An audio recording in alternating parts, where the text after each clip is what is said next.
अस्सलामुअलैकुम वरहमतुल्लाहि वबरकातुहू।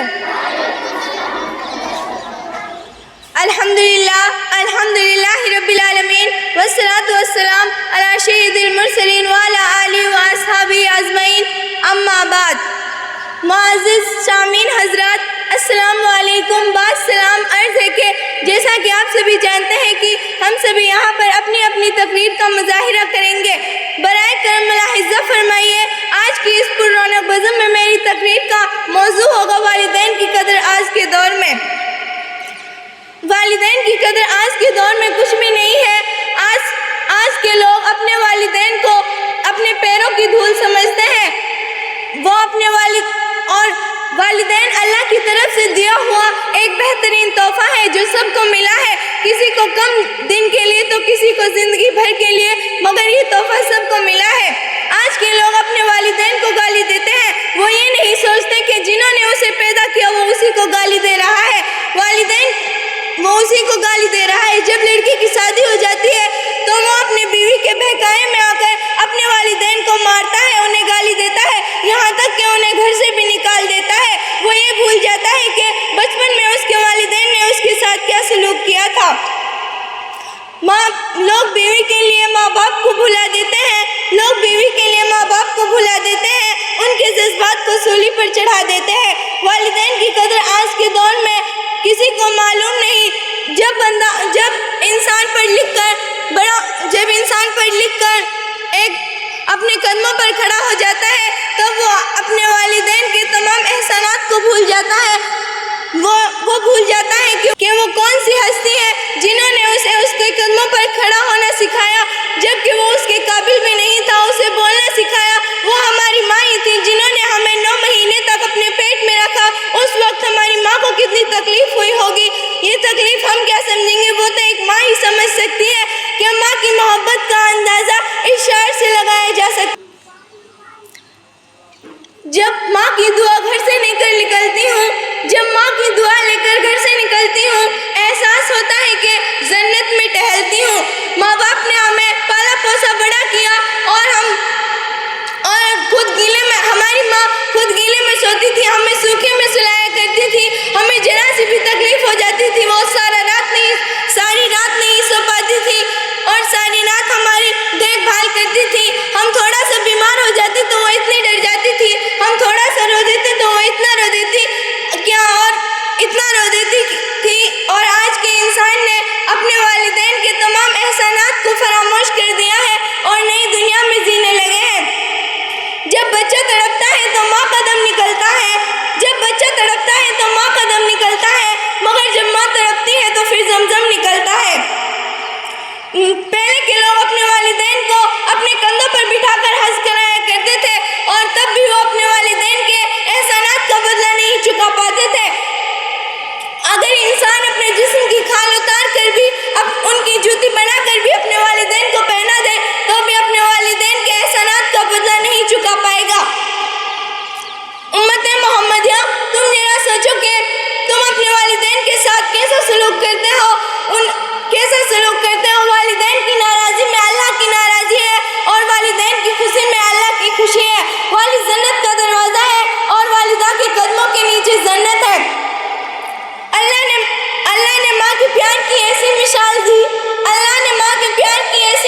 दी, जन्नत उठा के माँ के कदमों में डाल दी। इन तमाम बातों को सुनने के बाद तो हमें ये अफसोस तो हो ही गया होगा कि हम अपने वालिदैन के साथ किस तरह का सलूक करते हैं। जब इंसान पढ़ लिख कर कैसे सलूक करते हैं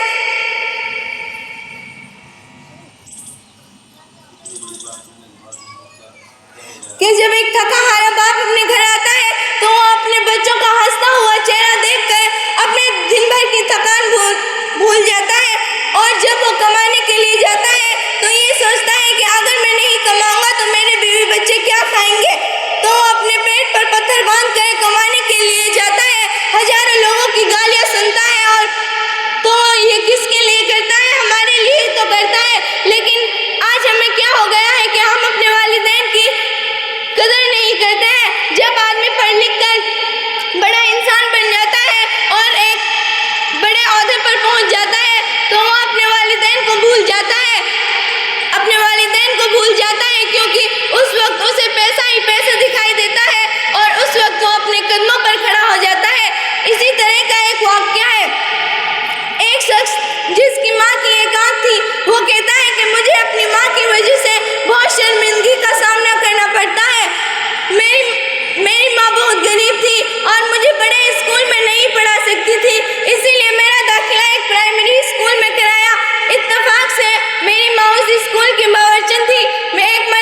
जाना पड़ा। और जब मीटिंग ख़त्म हो गई तो मैं लोगों से अपनी माँ के बारे में पूछने लगा। लोगों ने बताया कि तुम्हारी माँ का इंतकाल हो गया है और वो तुम्हारे लिए एक खत छोड़ कर गई है। और जब मैंने उस खत को पढ़ा तो उसमें लिखा हुआ था, अस्सलाम वालेकुम वरहमतुल्लाहि बेटा, अस्सलाम वालेकुम वरहमतुल्लाहि वबरकातुहू। बेटा, मैंने तुमसे एक बात छुपा रखी थी कि बचपन में तेरा और मेरा एक्सीडेंट हो गया था और उस हादसे में तेरी एक आँख चली गई थी। और जब डॉक्टरों ने तुम्हारी आँख का इलाज करने के लिए पैसों की ज़्यादा मांग की थी तो मेरे पास इतने पैसे नहीं थे कि मैं तुम्हारी आँख का इलाज करा सकूं, तो मैंने अपनी एक आँख तुझे दे दी। उस खत को पढ़ने के बाद मैं बहुत रोया। उस खत को पढ़ने के बाद मैं बहुत रोया। बकौल शायर, माँ बर्तन मांझ कर 2-3 बच्चे पाल लेती है। माँ बर्तन मांझ कर 2-3 बच्चे पाल लेती है, मगर 2-3 बच्चों से एक माँ नहीं पाली जाती। इस वाक्य को सुनने के बाद तो आपको ये मालूम हो गया होगा कि वालिदा का मकाम क्या है और माँ की ममता क्या होती है। माँ जन्नत का फूल है और माँ अल्लाह की तरफ से दिया हुआ एक बेहतरीन तोहफा है। माँ एक बहुत बड़ी नेमत है और माँ एक बहुत बड़ी नेमत है। माँ के बगैर घर कब्रिस्तान है और माँ के पैरों तले जन्नत है। और वालिदैन जन्नत का दरवाज़ा है और अपने बाप की फरमाबरदारी करके उस जन्नत के दरवाजे से जन्नत में दाखिल हो जाओ या नाफरमानी करके उस दरवाजे को ज़ाय कर दो। बकौल शायर, ऐद करो कि अपने माँ बाप से उफ तक ना कहोगे। ऐद करो कि अपने माँ बाप से उफ तक ना कहोगे कि जब वो चले जाते हैं तो तुम उनकी आवाज़ सुनने को तरसोगे। आखिर में अल्लाह रब्बुल आलमीन से दुआ है कि अल्लाह ताला हम सबको अपने माँ बाप की कदर करने की तौफीक अता फरमाए और रसूल सल्लल्लाहु अलैहि वसल्लम के नक्शे कदम पर चलने की तौफीक अता फरमाए। और जब तक हम जिंदा रहे हमें दीन इस्लाम पर जिंदा रखो और जब हमारा खात्मा हो तो दीन इस्लाम पर हो। आमीन व आखिर दवाना अनिल हम्दुलिल्लाहि रब्बिल आलमीन। अस्सलाम वालेकुम वरहमतुल्लाहि वबरकातुहू।